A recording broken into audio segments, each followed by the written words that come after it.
हाय। 15 सालों से इन्वेस्टमेंट कर रहा हूँ।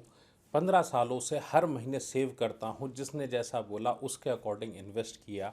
म्यूचुअल फंड में, एनपीएस में, पीपीएफ में, पेंशन प्लान में, इंश्योरेंस में, हर जगह तो इन्वेस्टमेंट कर लिया। एसआईपी भी चला रहा हूँ, हर महीने सेविंग्स करता हूँ। बट ये नहीं पता कि मेरा फाइनेंशियल फ्रीडम कब।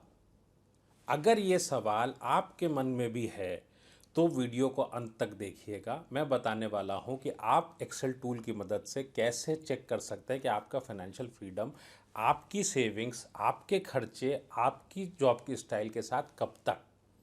तो मेरे साथ बने रहिए और हाँ, सब्सक्राइब कर लीजिए कि ताकि आपसे कोई भी इंफॉर्मेशन छूटे नहीं, और बेल आइकन को भी प्रेस कर लीजिए। वीडियो को देखते हैं। फ्रेंड्स, ये कैलकुलेटर है जो आपकी रिटायरमेंट एज को बताता है। ये आपके लिए कैसे काम करता है मैं आपको क्लियर करता हूँ। इसमें सबसे पहले आपके पास में आपने अपनी डेट ऑफ बर्थ को डालना है। आपने डेट ऑफ बर्थ अपना डेट, मंथ एंड आपने ईयर के फॉर्मेट में फिल करना है।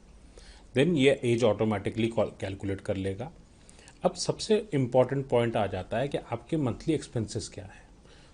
आपके जो मंथली एक्सपेंसेस हैं वो एग्जैक्टली कितने हैं, क्या हमें पता है। जब मैं बात करता हूँ फैमिलीज़ की, तो मैंने 15 सालों में पाया 99% फैमिलीज़ को एग्जैक्ट एक्सपेंसेस पता ही नहीं होते। उनको पता ही नहीं होता कि हर महीने कितना खर्चा हो रहा है। तो हमारे पास एक सिंपल सा फॉर्मूला है। आपके पास बैंक अकाउंट में at the end of the month जो पैसे बचते हैं वही आपके लिए आपका सेविंग्स है, और बाकी सारा आपका एक्सपेंडिचर है। तो आप सिंपली आपके पास जितने पैसे बचते हैं उतने छोड़ के बाकी एक्सपेंसेस ले सकते हैं। और फ्रेंड्स, खर्चे कम नहीं हो पाते। जो खर्चा कम होगा वो खर्चा आपका बढ़ जाएगा, आपके मेडिसिन के फॉर्म में, आपके गिफ्ट्स के फॉर्म में, क्योंकि आपके फैमिली में दूसरे लोगों को का आना ज़रूरी है। आपके फैमिली में आप चाहते हैं कि गेस्ट आए, आपके ग्रैंड किड्स आएँ, बच्चे आएँ, रिलेटिव्स आएँ, तो आपको पैसा आपको चाहिए होगा। तो फेस्टिवल्स पे भी खर्चा होना है हर तरह का, तो खर्चा कम नहीं हो पाता दोस्तों। अब बात आती है कि आपने यहाँ पे हमने जैसे लिया कि 50,000 रुपीज़ का हमने एक्सपेंसेस ले लिए। तो एज है 41 की। लाइफ एक्सपेक्टेंसी की अगर बात करूँ तो कितने साल तक ये शख्स जीवित रहेगा, हमारा जीवन काल कितना है, लाइफ साइकिल कितनी है। तो फ्रेंड्स, इसको मैं 90 भी ले सकता हूँ, 80 भी ले सकता हूँ, 70 भी ले सकता हूँ, it's up to you. But एक छोटा सा पॉइंट है, पैसा अगर लाइफ में नहीं होगा तो रहेंगे नहीं रहेंगे ये ऊपर वाले के हाथ में, लेकिन पैसा नहीं होगा तो बहुत मुश्किल हो जाएगी। तो इसको आप 80 से नीचे मत करिए। आई वुड सजेस्ट किए आप 90 ही रहने दें इसको। देन आपका how much can you invest for retirement per annum. आप उस अमाउंट को यहाँ पे रख सकते हैं कि आपको कितना अमाउंट आप हर साल निकालेंगे। वो 2 लाख भी हो सकता है, 3 लाख रुपए भी हो सकता है। तो यहाँ पे हम चेंज कर देते हैं इसको, 2 लाख का मैं 3 लाख कर देता हूँ पर एनम।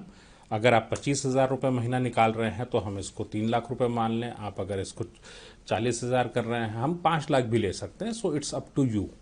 अब बात आती है कि आपके पास में पिछले 10-15 सालों से आप इन्वेस्टमेंट्स कर रहे हैं, तो कितना पैसा आपके पास पिछले 10-15 सालों का है।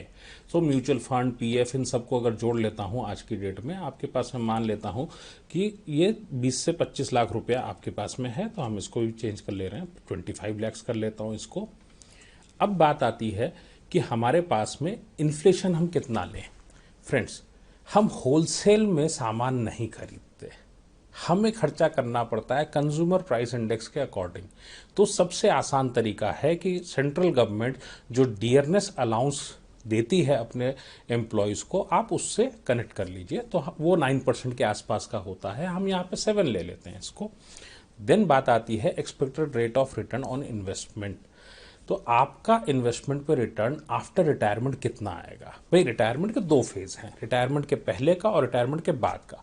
रिटायरमेंट के पहले हम क्या करते हैं, हम अपनी सेविंग्स को इन्वेस्ट करते हैं एक बड़ा सा कॉर्पस बनाने के लिए, जो हमें बताया गया।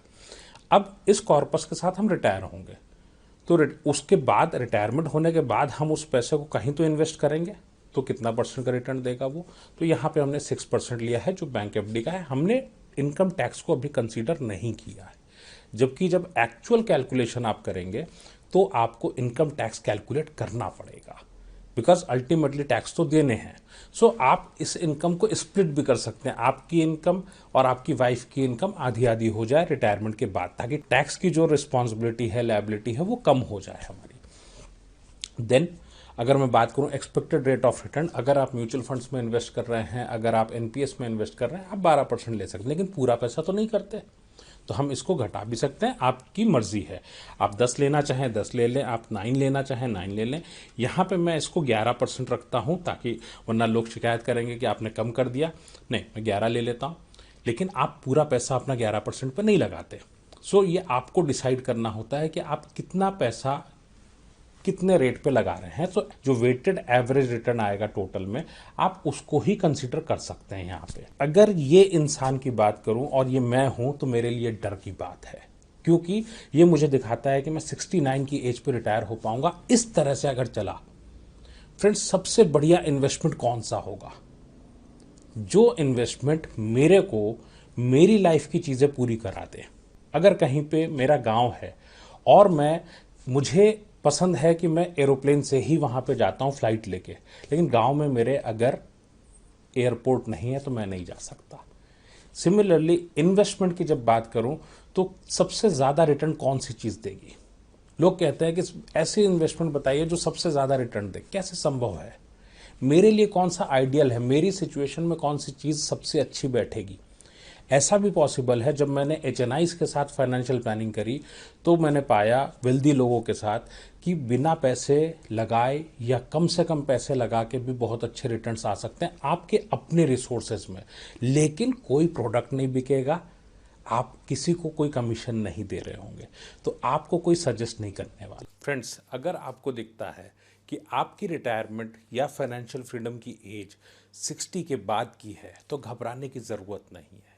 देखिए, एक बात तो बहुत क्लियर है कि जॉब तो नहीं रहेगी, और हमें इन एनी केस 60 के बाद पैसे के लिए जॉब पे डिपेंडेंस तो बिल्कुल भी नहीं चाहिए।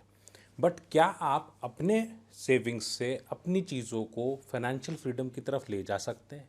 क्या आप अपनी सेविंग्स से फाइनेंशियल फ्रीडम को प्लान कर सकते हैं? यस, कर सकते हैं, बट उसके लिए आपको एक कमिटमेंट लेना होगा, क्योंकि कोई भी फाइनेंशियल प्लानर, एडवाइज़र, एजेंट आप में इंटरेस्टेड नहीं है, बैंकर आप में इंटरेस्ट नहीं लेगा।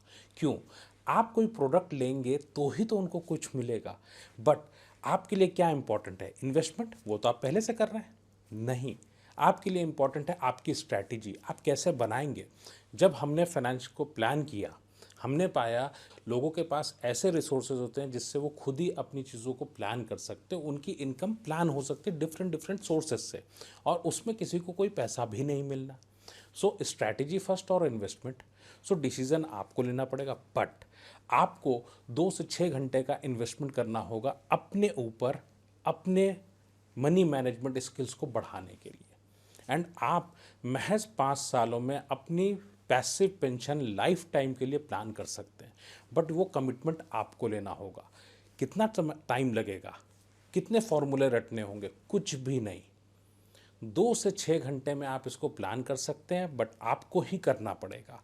आपको लर्न करना होगा हमारे साथ। हमने वो मॉड्यूल्स बनाए कि आप 2 से 6 घंटे में आप फाइनेंशियल प्लानर अपने बन सकते हैं विद आवर टूल्स। सो आप अगर बिगिनर हैं, ई बुक से स्टार्ट करिए, आपको खुद दिखेगा 2 घंटे में कि आप कैसे अपने पेंशन को प्लान करेंगे। सो गो एंड लर्न इमीडिएटली। आप चाहें तो हैंड होल्डिंग भी ले सकते हैं। So plan your pension before losing your job, with or without your wish. All the best.